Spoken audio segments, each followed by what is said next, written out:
Môžeš, Martinka.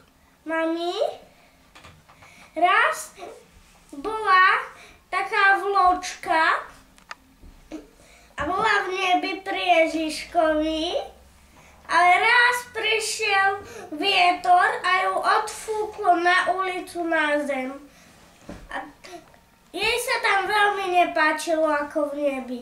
Tak vystrčila svoje malé nôžky snehové vločkové a vybrala sa a išla cez všetky mestá, štáty, svetadiely, až došla a zbadala svetlo a to bola tá ona, ako sa to povie?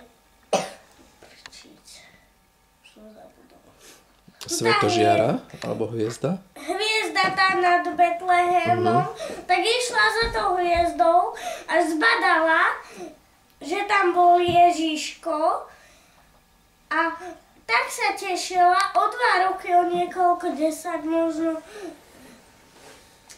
Až potom zomrel Ježiško a potom prišla raz do jedného kostola. Kubinko. A videla svetostánok, tak sa k nemu priblížila a povedala, kto tam býva. A to vnútri, to bol Ježiško, odpovedal, koho hľadáš? A ona odpovedala, hľadám Ježiška. A on odpovedal, to si na správnom mieste. A potom jej povedal, že on je vlastne v takej oblátke, vieš. No a tak prišla tam a tešila sa, že našla aj na zemi Betlehem, či nebol. A čo som to chcela povedať? Ja už viem, že... Počúvaš, Kubko? Kubi?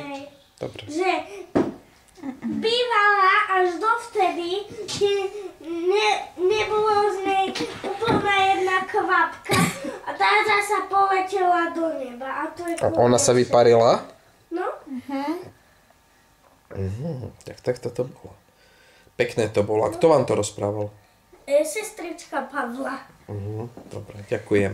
A teraz mi